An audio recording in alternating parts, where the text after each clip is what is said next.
Okay, I just wanted to talk a little bit about your hooping. There's two different styles of hooping.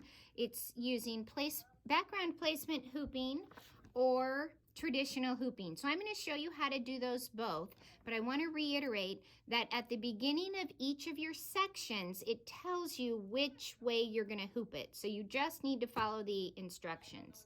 Now, we used a couple different products that they talk about in the pattern. We used OESD Ultra Clean and Tear. This is a medium weight tear away stabilizer. That's what I prefer to use.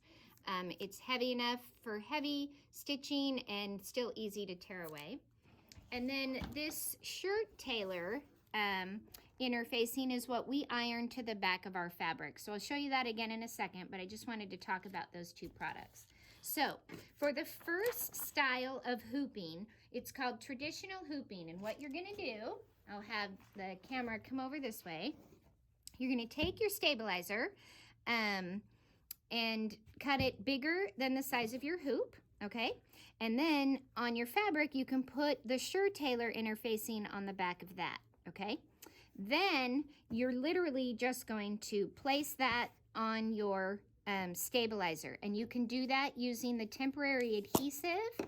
So the artistic tack, which I'm just going to spray a little bit there and then tack this down. That's a really nice way to do it. Or if you have the tearaway tape, you can just put a little piece of tape here and here. I don't have an open package, so I'm not going to show you that right now. Then once that's, should have done that when I talked about it. Once that's on there, I'm going to hoop this. Now you'll notice that I did put a little X in the middle of my fabric using, it's a little tiny X. I used the Sew Line pen to do that. I creased it and then put an X. But most hoops have a little center mark that we could do that with as well. So I'm going to put my fabric and my stabilizer in my hoop, and then I'm going to hoop it. And you just want to make sure that you don't have any wrinkles, that it's in there nice and flat, and that your fabric is pretty much in the center, okay? And because it's tacked down, it's nice and safe. It's not going to pull up, okay? Then I can take this, which is my little guide. And then you can take your marking pencil and mark the center right there as well. But you just want to know that your fabric's in the middle, okay? So that is the traditional hooping method, okay? The other method, I'm just going to move this right out, is called the background placement method. And so in this one, you're literally just going to hoop your stabilizer by itself, and then your first step in your section is going to be to stitch a background placement line. So if I was at the machine, I would put my hoop on the machine, and then I would hit step 1, and it would do a basting line somewhere around there, and I would place my fabric on top of it. I can still use a little spray once that placement down is, and I know where to put my fabric because I've put a basting stitch down. So those are the two different ways. This is called background placement line hooping, and the other one was the traditional hooping. That's it. Now we're going to move to the embroidery machine. Okay, we're sitting at the Janome S9, and we're going to start with section 1 of our Kimberbell project. And as you look here, I just want to point out, so she tells us to do traditional hooping. So I've already hooped my stabilizer with my fabric on, and I'm going to now put my embroidery file into my machine. So we'll go over here to the screen. And I need to find my file, so I'm going to hit folder. I do have my, I have my USB plugged in right there. Okay, and it's often hard to videotape my screen, so I'm going to do this my best.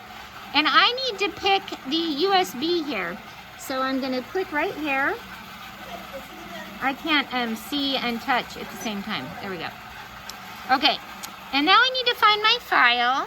And so I'm going to click in up one level and see what's in there. And then it says Jeff section 1. Okay. And that says double hoop embroidery. That's not what I want. So I'm going to hit the arrow. And it's got my 2 files that I'm looking for right now. And I am going to do the Oh Snap first. Now, how do I see what the which files those are. See these 3 little buttons right here? If I go like this, it'll tell me the name of my files. So I'm going to click on OSnap. And again, I'll tell you, like I told you earlier, that tells me which hoop to use, that we're going to do 2 of OSnap. We're going to do Say Cheese and OSnap. Those are the same file. And then the other file is the Strike a Pose. So now I've pulled up the right file, and all I have to do is hit number 1 and follow the instructions in that booklet. So just follow them step by step and you're good to go. Okay, I'm going to show you how to do the double hooping embroidery for those of you that have a 5x7 hoop. So I'm looking at my S9 here, and I'm in the folder. I'm going to click on Jeff's section, and then I'm going to click in double hoop embroidery, and I'm going to pull up the first one. We're going to do the You Make Me first, okay? So I'm going to hit OK. That tells me what size hoop, and this is what my machine looks like, okay?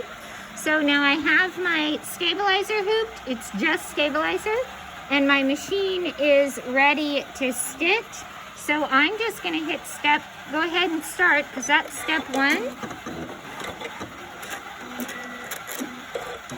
And my machine is just going to do some stitching for me.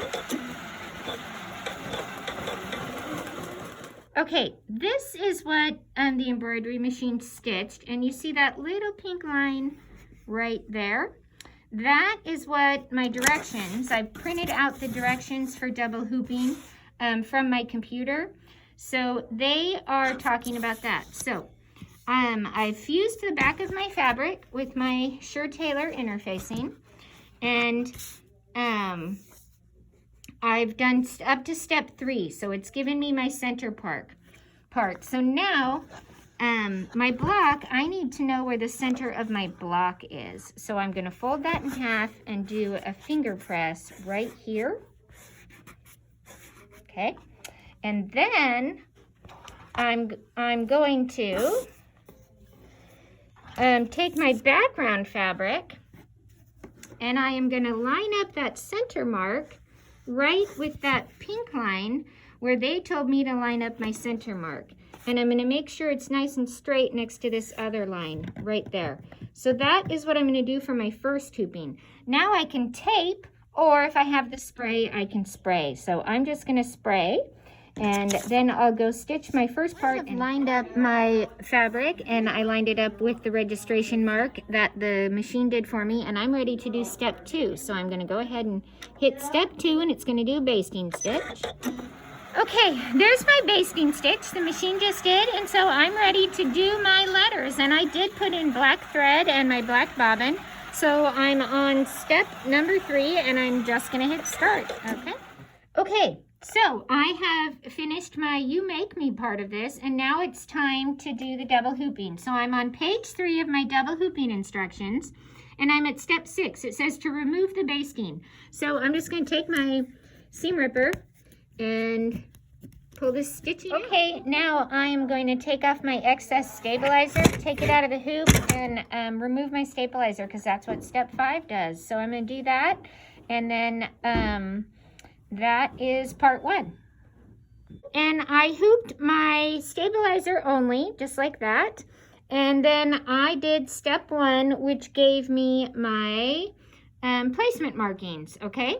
So I'm going to take the piece that I just did, the same You Make Me Smile, the You Make Me Smile piece, and I'm going to line up the center mark right in the same way I did the last one. Super easy. And then again, it tells me to tape it and do a tack down line. So I'm going to do that, and then I'm going to stitch Smile. Then I'm going to remove the basting stitch, and I'm going to take the project out of the hoop, and part 2 is now complete. So I just need to go back to my book and look up how to trim it. So I'm on step 3. I wanted to remind you to change your thread to the proper color of thread that you wanted to use for the word smile, and change back to a white bobbin as well. It does tell you that in the directions. but I just wanted to make. Okay, here is my finished You Make Me Smile block. It's beautiful, just needs to be pressed. So now we're going to talk about trimming things up. When you're finished with your camera blocks, it says to trim them up to 4.5 by 6.5 and that you can use a square up ruler. I did not use a square up ruler. I used blue tape on one of my bigger rulers to square it up, and that's a really easy way to do it, and you don't have to purchase a new ruler. We did, however, get a couple of the square up rulers in, so if you'd like to come in and see how those work, you're welcome to. So I want to talk real quickly about your hearts. So when you're stitching your cameras out, it actually tells you to trim your hearts down to an 1/8 inch around that stitch line, and that is really hard to do while it's in the hoop. So I would suggest trimming it just enough so that it's out of the way of the next stitching like I did here, and then once it's out of the hoop, you can take it and you can bend everything back out of your way to trim it nicely. See how I've done that? So trim it kind of like I did there, just real sloppily, but out of the way so it doesn't get in the way of the silver stitching there. You can see that up close. And then when you're done, you can trim it up all nice and even like that. Okay, so that's one tip. Then I want to show you about squaring these up. So you're going to square them up to 4.5 by 6.5. So if you take some blue tape and put it on your ruler, let's see if I can get out of where the light is in my, the reflection is here. All you have to do is make your 4.5 by 6.5 inch space right there, and then center your block in the middle of it, and then you can fussy cut here, and then turn it around, line that up with the cut edge, and fussy cut, and cut on the other edge. So that's the easiest way to trim that up to 4.5 by 6.5, and she gives you real good directions for trimming this up as well in the instructions. So that's everything. If you guys have any questions, come in and talk to us. Like I said, you can pick up your month 1 envelopes any day now, because we're not because it is August 3rd, the day that you're getting this video. So enjoy it, and I hope our videos were helpful.